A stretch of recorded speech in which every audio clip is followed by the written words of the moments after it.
Right, so welcome to this session that Amanda and I are going to be running. I'm going to be doing the first half, which is about teaching in real time online, which is partly what we covered in doing the COVID-19 pivot.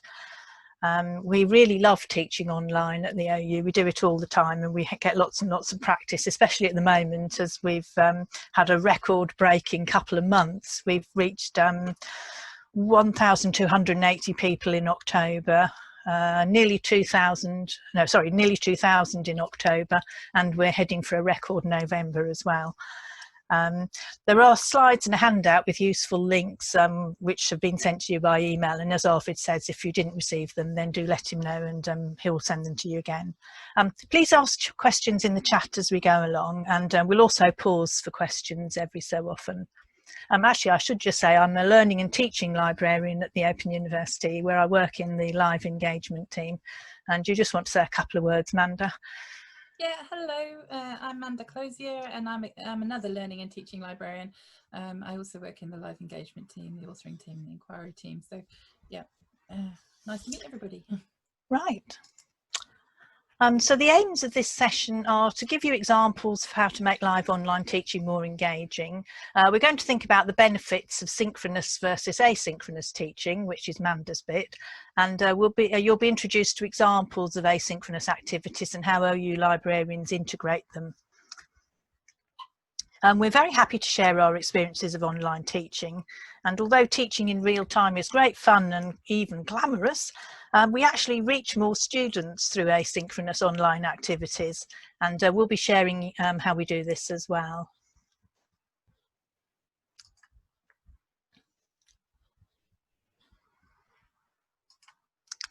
We always start our online teaching sessions with a low stakes poll that anyone can answer to give us some information about the participants and set a friendly atmosphere.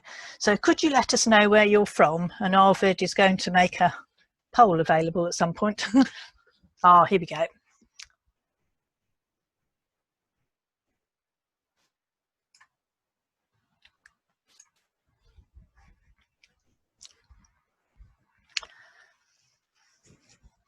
So I can see that we've got some people from almost everything on the list, actually, apart from further education. So we've got public, research, schools, special, other, health, higher education. So yeah, it's quite a mix in the room tonight. And our environment obviously is higher education, but and we hope that some of the things that we're going to talk about will be applicable to any librarian anywhere.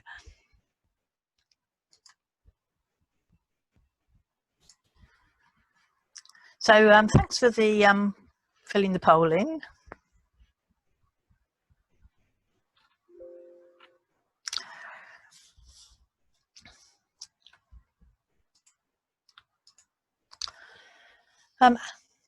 As you may know, just a minute, I need to share my screen again. There we go. As you may know, we did a very well attended webinar back in June called Doing the COVID-19 Pivot.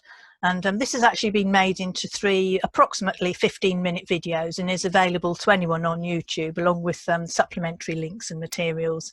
And these are all freely available to anyone to use if they want. And this is also an example of how you can make your own teaching more widely available. We recorded, it was an hour session, but we actually recorded it in 3 chunks, which we've made into 3 videos, which are a lot more accessible than trying to watch an hour-long video. We're very aware of accessibility in the OU, and all our publicly available recordings have captions and a transcript, and Amanda will talk a little bit more about accessibility later on too. We don't want to duplicate what we did in doing the COVID-19 pivot, so this is just to remind you where you can find further information, and also just a quick summary of some of the key points from the webinar we ran earlier.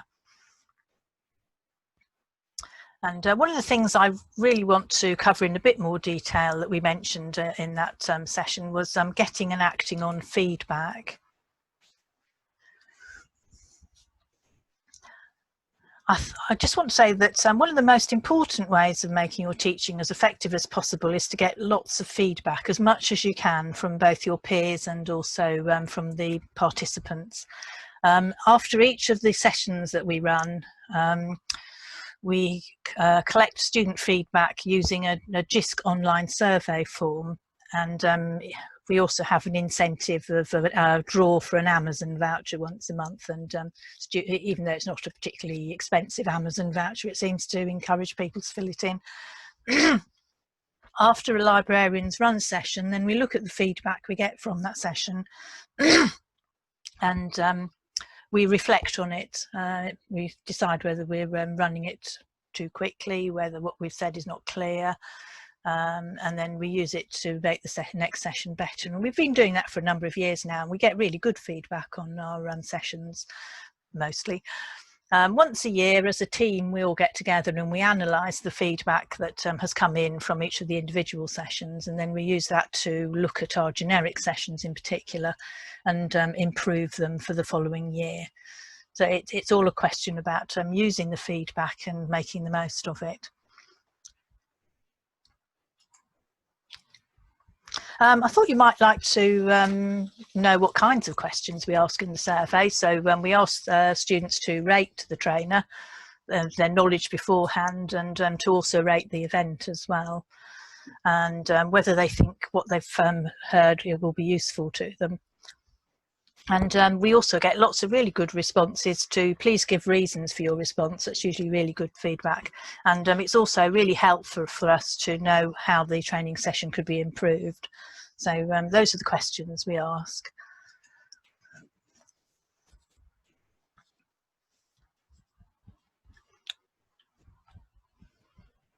One of the key pieces of feedback we had from participants doing the COVID-19 pivot actually was that they'd really like to have more examples of interactivity. So I'm going to be sharing some of these in the next few minutes.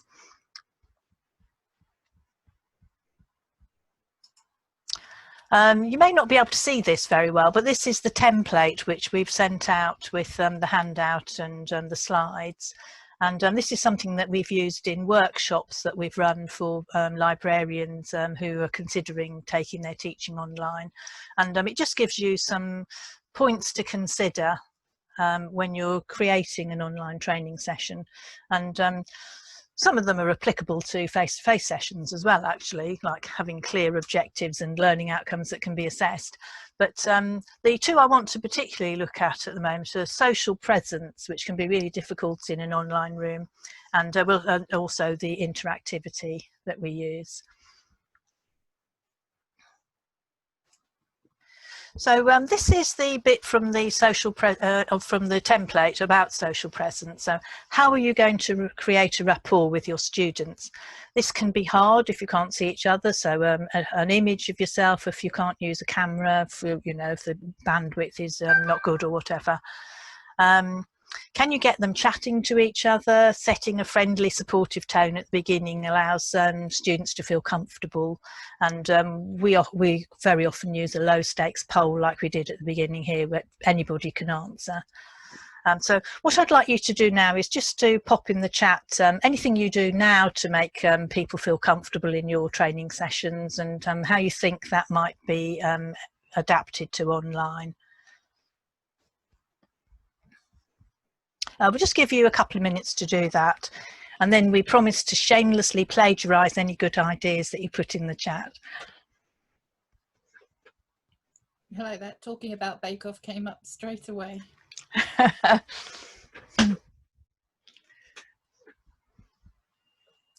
Yeah, one of the questions we ask is what's the weather like where you are, because our students can be almost anywhere, and normally you get people moaning and groaning about the terrible weather from the north to the south of the British Isles, but occasionally we get a smug student in Costa Rica who's got 30 degrees.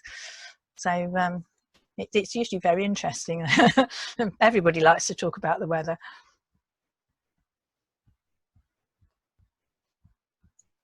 So asking everyone where they're from, anyone have a pet, ask people to come up with a hashtag for the subject and add it into the chat. That's nice. I like that. Yeah, it's good. Yeah. Mm-hmm. At one of the workshops we ran, actually, somebody suggested using their library mascots. We have got library mascots, actually, biscuit stealing mascots, which might be quite nice to use. So we've got asking what people are reading. If it's a large class, use breakout rooms so the students can chat in a small group if they're shy about chatting or saying something in front of the whole group. Yeah, that can be a real problem, can't it, Sheila? Mm-hmm.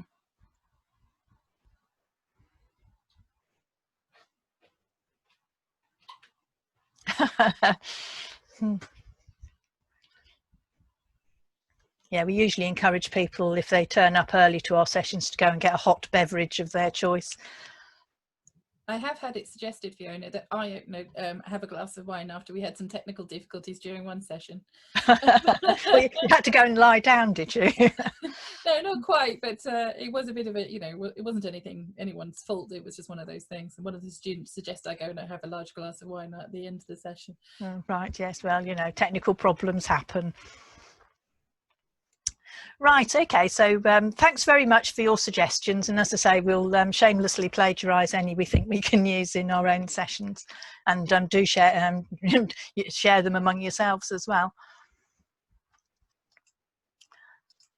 So I'm now just going to quickly talk about some of the interactive things that we try to get our students to do while we're running an online training session, because sometimes it can be a bit hard, to get them really involved in a session. So this is from one of our generic sessions called Managing Your Digital Footprint.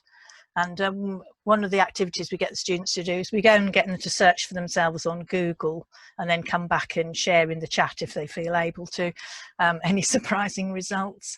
And this is something that students really quite enjoy doing, and that we get quite a lot of feedback and comments in the chat for doing something like this. We also introduce students to an evaluation framework called WWW, which is who, why, when.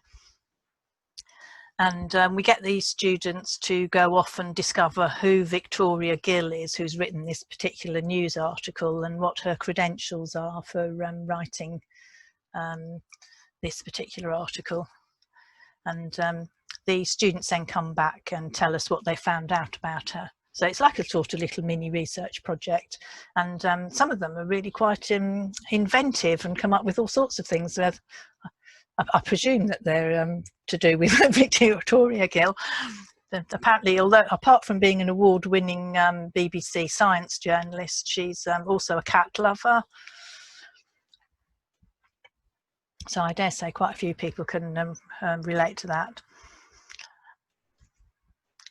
And then we also get them to think about why the article was written, and the date of it and how up to date it is, that kind of thing. In this one, which is from a literature module, we get them to, we introduce a resource, particularly the Oxford Dictionary of Literary Terms. And then the students have to go and find out, use the resource themselves, and they report back finding obscure literary terms, and the more obscure the better, really, which is quite fun, and they post them in the chat. And this is from a session we run about using Library Search, our discovery tool. We get students to choose a topic by marking on the board which one they want to go for. So they're a bit more engaged in the topic rather than if we'd just run the session, if we'd just chosen a topic for them to do. I'm afraid this sometimes leads to a bit of cheating. And some people mark the board more than once, but that's all part of the fun, really. And we quite often end up with food and ancient Rome.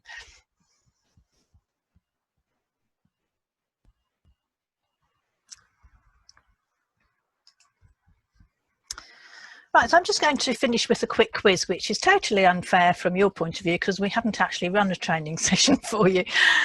So, but you'll get the idea of how it actually works. So we've run a training session about literature searching for these students, and we asked them, is library search a good place to search for newspaper articles? No. Yes, you're quite right, actually. It's false. Yes, library search is not a good place to look for newspaper articles. The newspaper database doesn't connect very well to our discovery tool. So this one, probably being librarians, you ought to be able to answer. You can use a field limiter in Google search to limit your results. What do you think? We've shown them that in a database you can search in the author field or the title field. And of course the answer is it's false. Google search doesn't actually work in the same way as the databases. And then this is one that librarians everywhere probably ought to know, really, is using OR in your search gives you fewer results. True or false?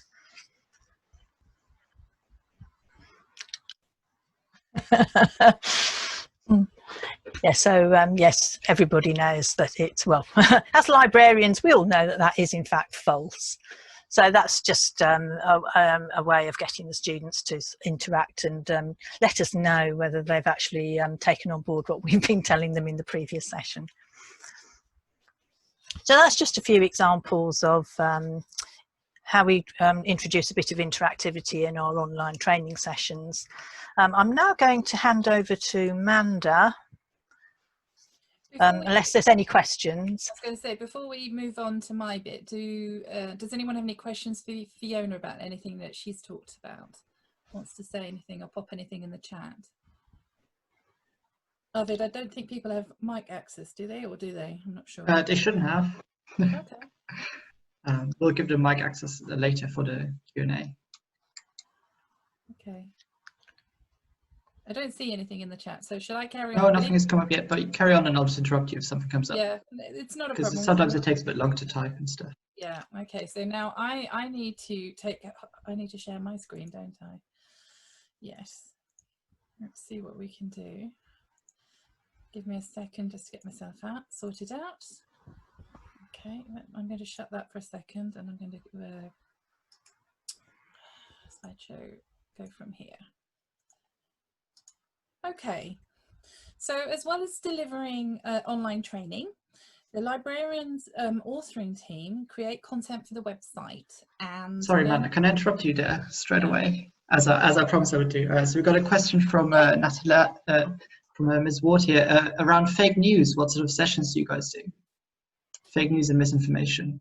Well, we did actually run, we started running stuff on fake news in particular during an election. Can you remember what we did? We did a series of... It was Facebook actually. We did a series of Facebook videos based on the IFLA criteria for fake news.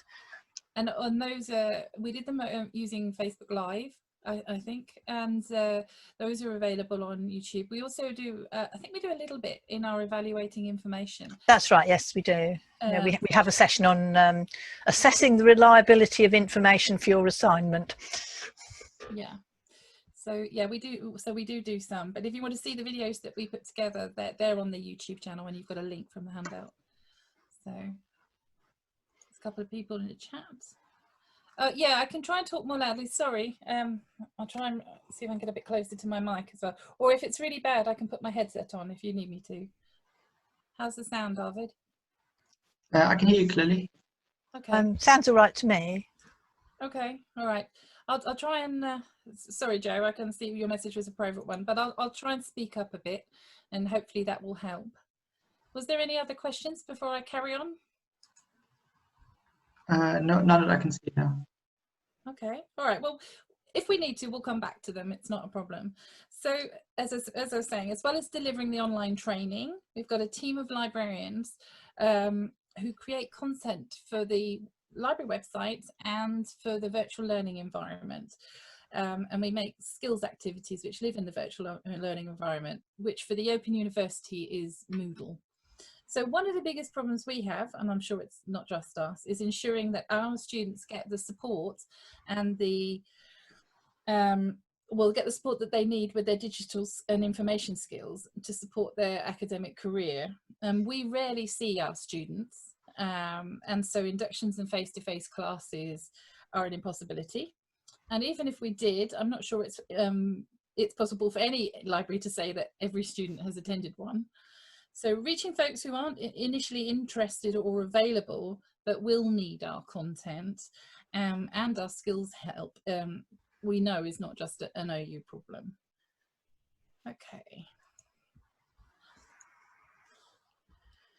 So here are some of the benefits that we see of our asynchronous teaching. So we reach much higher numbers in this way. So when one of the big newspaper databases made some platform changes, we discovered that our activities that we'd written, which included this database, were used in over 60 modules, so that's 60 different courses. Just one of our updated activities that we reviewed potentially reached, and I did this to cheer everybody up who was making the changes, 9,730 students. So that's a lot of people that could potentially impact. Now we might feel a little bit distant from our audience, but the stuff that this team does is important. I'm not going to claim that all the students do these activities. I think it would be more than optimistic to think that. But the more that we embed things into a module, the fewer inquiries go to our library website or to the help desk. And this is just one way to do that. Ideally, of course, the students' assessment would include some form of digital and information literacy so that they then see the benefit and go ahead and complete the activities. In fact, what we've found is that a combination of live teaching, updating our website help, and embedding library activities into modules helps students to become self-sufficient and even sees a drop in inquiries to the help desk. Sorry, Amanda, can I jump in there again? Yep. We have another question, and that is, what platforms do you use? Just the usual Zoom and Teams, or do you have something more fancy? Okay, so for our live teaching, we use Adobe Connect, and I'm going to go over what we use when we have a look at some examples for the activities that we create. But I'm going to be talking about creating XML activities in Oxygen, and we use Xerti for creating Being Digital. So I'll show those in a second. Does that cover it? As I go through, if you want to know a bit more, then just ask. It's not a problem. Okay, so let's have a look at some of this, and I'll talk a bit more about the tools and things. So our Digital Skills for Study, or DIS site, is hosted in our virtual learning environment. It is behind authentication, so I can't share it with you other than what we're going to show today, but it might give you some ideas. So it's a bank of activities to support students. The site itself isn't designed as something that students would work their way through. It is more of a repository, but staff do come and have a look when they're thinking about adding activities to new modules. Modules link directly to these activities on this site, and occasionally staff will recommend something useful to a student who comes to help desk. So if we know there's a really good thing about finding cases, for example, or copyright and finding images, we'll sometimes direct students straight to a particular activity in the database. So what I'm going to do now is I'm going to show you some of the things that I'm talking about, including the tools, because I know there's quite a lot of interest. So give me a second and I will change what we're having a look at.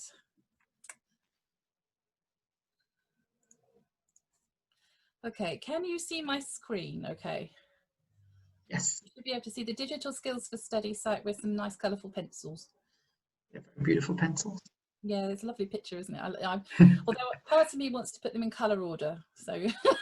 Oh yeah, I know, that was me in school as well. Did you pick it? Was it your choice? No, it wasn't my choice. No, it wasn't my choice.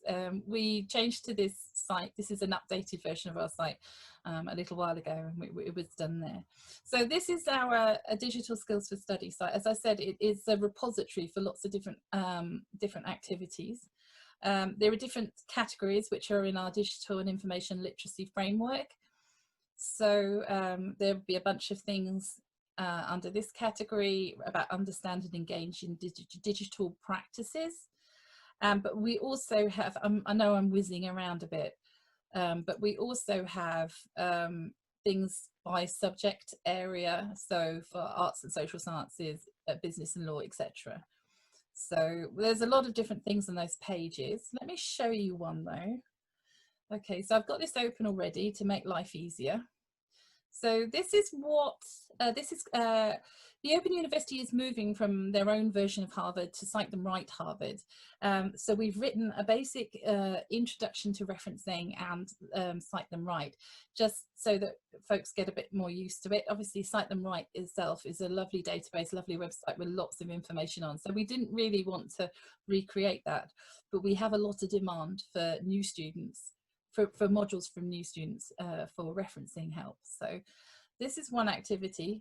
If I go through, so what is referencing? Just a bit, there's lots of different pages with information and things to do. One of the things that we created was an animation in a tool called Vyond, which you might have known previously as Go Animate. So you should be able to see it. I don't know if you'll hear the music. It's very jaunty. Freebie from the YouTube copyright free library, I think, or one that was included in Vyond. So it goes through, if I jump ahead a little bit, and it goes through how to reference a book. And a lot of this, all the backgrounds and things like that, I didn't have to come up with.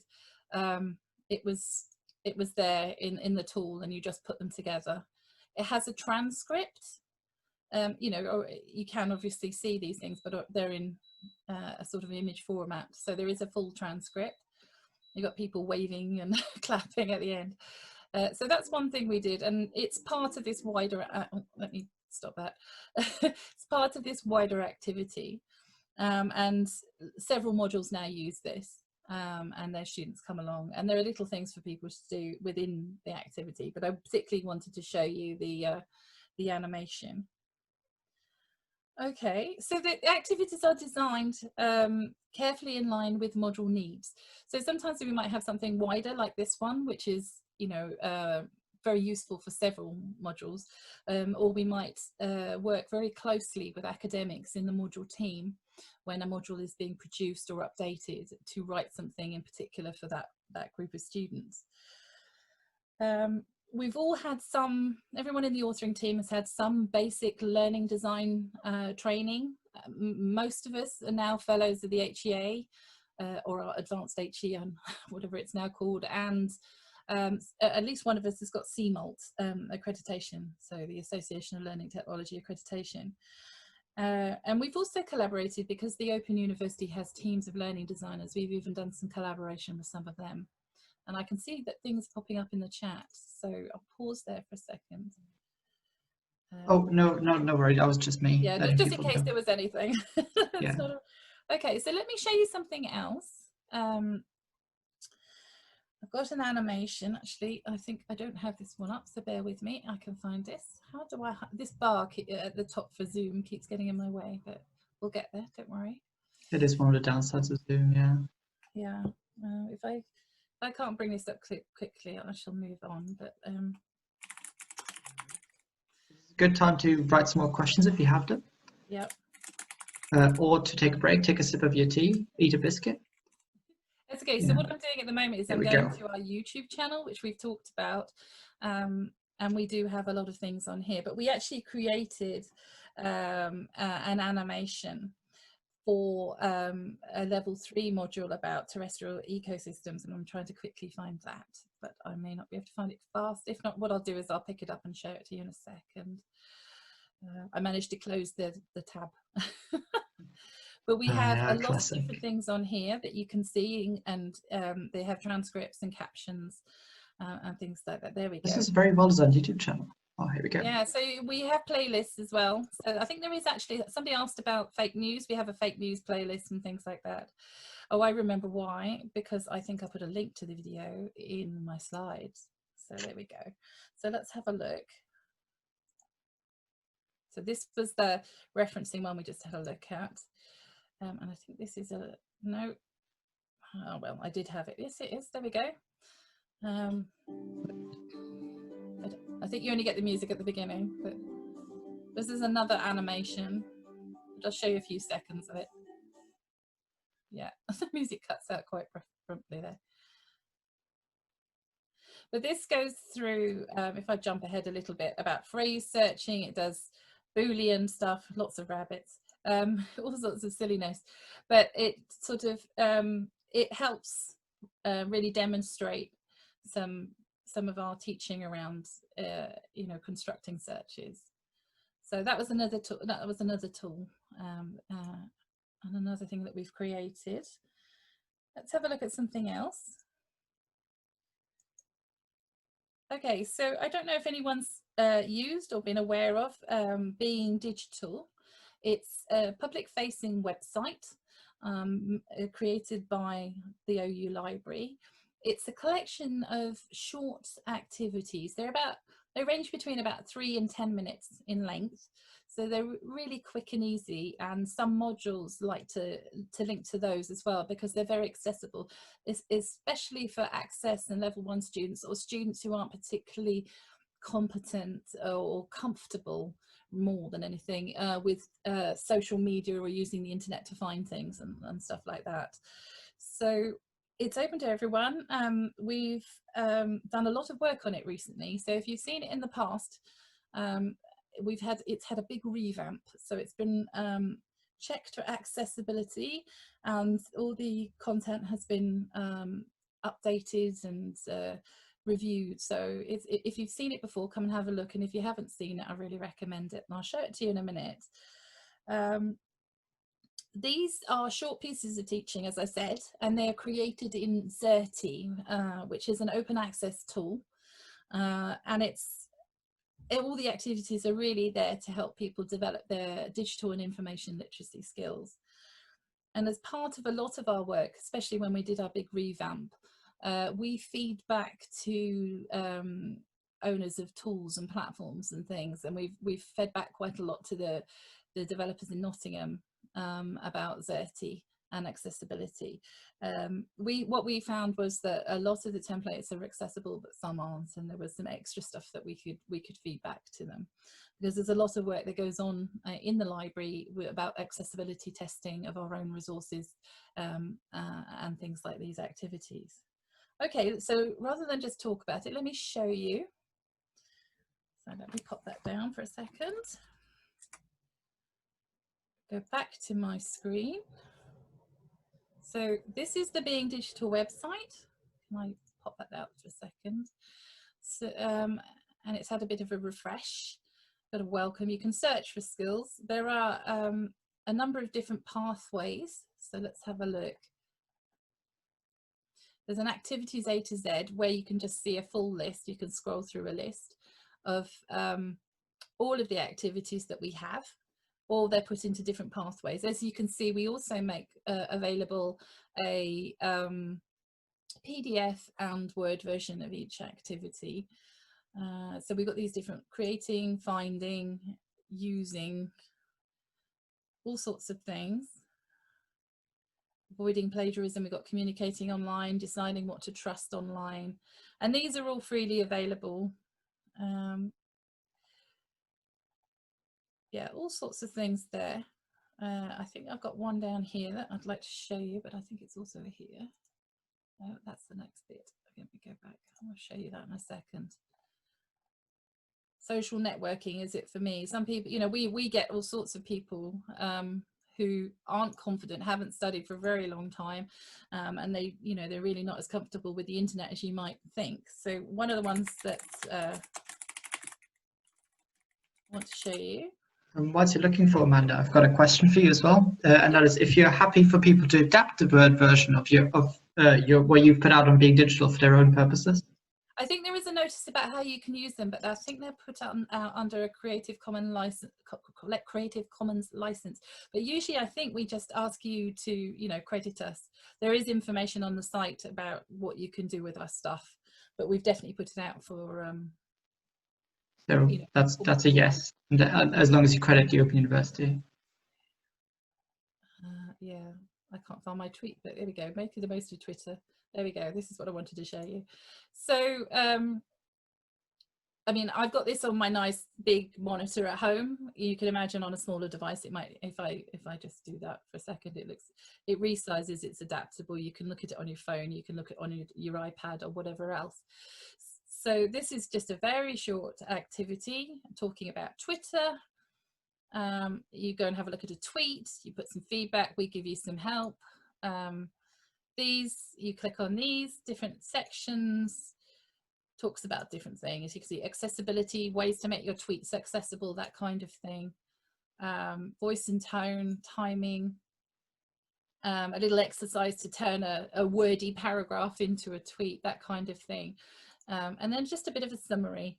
So that's one of our very short activities. Now I'll first show you, and I will go back and show you the other tool as well, which I haven't done. So this is Xerti. This is the platform that we write on. And I've can see scaffolding. Okay, so this is the editing window for that particular activity. How to write an effective tweet, some information about it, and you can see what it is. It's put together in a series of templates. So you put the plug, you choose a certain type of template, put it together, and you come up with these different screens. Then you fill it out and add all your content into it. So it's quite a nice thing to use. If you wanted to use it locally, make friends with your IT department. But let's face it, as librarians, that's a good thing to do anyway. So and see if they would be happy to use it. It's used by quite a lot of people, but I just wanted to show you what it looked like from behind the scenes. The other thing I can show you actually is let me just log back in because it's chucked me out. But this is the tool that we use to make the activities. This is Oxygen. I'm not going to go into enormous amounts of depth about this, but this is the XML behind the activity that we saw earlier that's on our virtual learning environment, and we use this tool Oxygen. If you're at all familiar with HTML or XML, this will look quite familiar. It's tagging up bits of text, but I just wanted to show you what we work in very quickly, because I know some people are interested. And you can embed your pictures and your videos and all of that sort of thing into it. Okay, so if I go back to the slides, does anyone have any questions about that? Anything coming up, Arvid? Or? Nothing yet, no. All right, okay. So again, that's just the one that we've just had a quick look at. So really, I've come to the end of the session here. We have looked at a few more examples of how to make live online teaching more engaging with Fiona, and talked a little bit about the previous event. And as she said, if you want to see that, some of the videos of that event, they're available on our channel. We've talked a little bit about benefits of synchronous versus asynchronous, and how many students, might benefit from having stuff either on an activity on a website or in a virtual learning environment, whatever you've got, and introduce some examples of our asynchronous activities and how we integrate them. So we've really come to the end of what we'd like to say, but I'm more than happy to sit here with Fiona and answer some questions. Well, thank you very much, you two. So everyone who's in this meeting should now be able to unmute themselves if you want to ask a question. Before you do though, please raise your hand just so we know who's coming up and people can call on you. Yeah, hope you enjoyed this. Well, we've got a thank you already, that's very good. Do you want me to stop the share, or for now? Yes, yeah, let's make it a bit more comfortable. Let's make it a bit more chatty thing to do. Yeah. Oh, brilliant.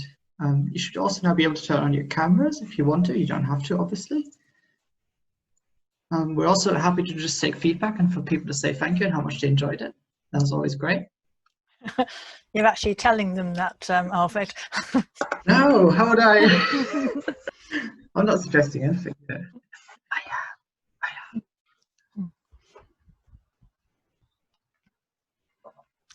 Okay, so then I think I'll just ask the first questions. Like, if you, with those tools like Xerti and Oxygen, when you first started using them, how easy do you think it was for you to pick them up? Xerti is really easy. I mean, it's quick to get, almost anyone can pick it up quite quickly because it is based on the templates. Oxygen is a bit more terrifying for folks when they're new. to it, but you might find, it depends on your institution and what's available to you. I know not everyone's coming from HE and whatever. I don't know what's available in terms of resources for the NHS. I just want to say, actually, one of the reasons we use Oxygen is that it's how our own VLE is written. Yes. So the activities that we're writing for students are actually very similar to what they're seeing in the VLE. So, you know, it helps to make a seamless experience for them, Yeah. which is why we've gone for the terrifying Oxygen. Well, it is when you start, but it isn't, if you're familiar with HTML or something like that, then it becomes easier, and a lot of it is sort of set up for you. So, you know, bit of a steep learning curve, but with Oxygen, but you soon become comfortable with it. Xerti, I would say, is very easy to use, but you have to have someone to set it up for your website or whatever. So, and I wouldn't know how to do that. I just know how to make the activities. Right, then I have a question from Mike. He wants to know if you've ever used asynchronous activities and material as a precursor to a synchronous session. So you send people where you've written beforehand and then... We don't generally at undergraduate level. I know the research support team do sometimes with their PhD students. What we find well, I don't know what you think, Fiona, but is that they don't generally tend to do the work. So yes, it's a sort of like the flipped classroom approach, isn't it? Yeah. It depends on another thing is that our students, especially for the generic sessions, you know, anybody can turn up whenever they happen to be on, so it would be a bit difficult to get them to do something beforehand. Yeah, so and people are very time poor and very strategic about how they do their learning. So if we give them homework to do ahead of time, it doesn't always happen. They'll do it for their module work, but I don't know if they'll necessarily do it for a library session. Can I ask you a bit more in depth, like in what kind of sessions do you think it would be useful to do send the asynchronous materials out beforehand, and for what kind of library teaching you think won't be that great? Well, I've been considering it with assessing the quality of information because we're in the process of trying something else out with that, because we want to make it more engaging, make it more of a discussion rather than you know, come along, we tell you something, you check your learning with a quick poll or something. So that maybe, but I don't think they'll do it. So that's fair. That's fair. Yeah, it's a classic student problem. Yeah. Actually, I'm doing something with the Masters in History at the moment, where they have to watch a video about literature searching, you know, before they come to the tutorial I'm going to be running in December, where they're going to take a deep dive into how some of the primary source databases work. So I suppose we can actually check if people have attended the video, because we get reports from it. So and in actual fact they were quite good. They did all look at the video before they came to the tutorial. Yeah. Can I ask you the next questions in an open forum really quick, because I don't think if anyone's read the chat. She was wondering whether she was able to share these presentations and the templates we sent around with her entire team. Yes, why not? No problem with that. All right, so if anyone else was wondering the same thing, yes, you're definitely able to do that. And then I have another question from Natalia, but I'm not quite sure what she's getting. She was wondering if there are any printable resources on the platforms you shared. So I assume she means the digital skills and being digital and digital, yeah. Yeah, so so everything that's in the virtual learning environment in Moodle is designed in such a way that students can print the whole thing out in one go. So they can view it as a single page and print it out. And it's quite important to people that they can. We went very online only for a while, and I think we realized that, you know, students do print a lot of stuff out. So, and we also make a lot of, like, for example, our quick guide to referencing, make it printable and things like that. The being digital has a Word and PDF version already created, and there are accessible versions with each activity, so they're printable. And you know, we work on making alternate versions for some things as well, and again, they're printable. And could you speak a bit more about Adobe Connect and what it is?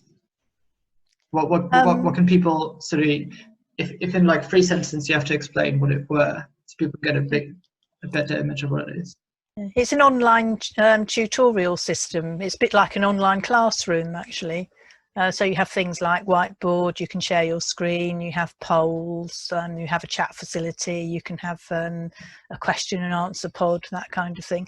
It's probably a bit better for actual teaching than Zoom, I think. All right, I see how it is. But it's tutorial software, and it's used by lots of universities. It's very similar to Blackboard Collaborate, for example, which is another online tutorial system. There was a question for me. So somebody's asked me how I've done the poll at the beginning. That is actually an inbuilt feature of Zoom, but you have to activate it online in your Zoom account. I will also send you a link to that later. There's a tutorial they have online for it. Yeah, that's one of the things I asked Arvid when we first decided we were going to, well, he told us we were going to be running this in Zoom, is can we have a poll? Yeah, for some reason they have the feature hidden, like you have to actually go into your account and separately activate it in your account settings. Yeah, so it's a choice Zoom has made. Yeah, Adobe Connect makes that a lot easier. So you have the similar thing insofar as you can have a participant list, you can have a chat box, you can have multiple chat boxes, you can have polls, you can share your screen and other applications, you can have a whiteboard within it, that kind of thing, and it's used for all of the tutorials at the Open University. So students do their, their sort of normal tutorials with their tutors and things in those, so they're quite familiar with it. One thing we do notice in the library is that we get a lot of students who haven't used Adobe Connect before, turning up in September before term starts to our tutorials just because they want to get to know Adobe Connect, which is quite funny as well. And they happen to learn other things on the way, which is really quite nice. A follow-up question on Adobe Connect is if you can modify the appearance of it. Can you make it look different to different users, or do you just get what you buy? Like colors, pictures, that sort of thing. Yeah, I know what you mean. So could people can change the text color? I don't know, for example, if you wanted to change the background color to cream or something, or I'm not sure, if I'm honest. I can certainly ask a colleague and get back to you with answers. We are in the process actually of moving from a Flash version of Adobe Connect to an HTML version. And I think we can do a bit more in the HTML version, but Amanda and I are not actually very familiar with it yet because it's not being rolled out till the 7th of December. So, no, but if it's an HTML version, then of course other options become a lot easier to control. So hopefully, I think this is another case for make friends with your relevant IT person. Yeah. Whether it's part of your council in your school or your library IT department.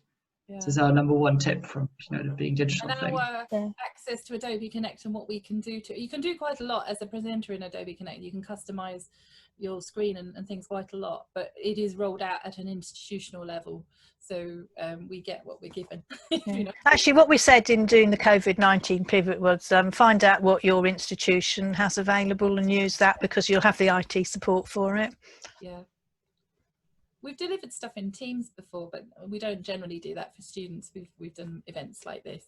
Mm-hmm. Sheila's just said that in Blackboard Collaborate you can customize almost nothing, but I think Adobe Connect is a little bit better than that. Yeah. Well, I suspect we could start a platform discussion, but I do also have to look at the clock, and it's now 5 to 6. So I think I'll stop the recording there for now, for today. So if anyone has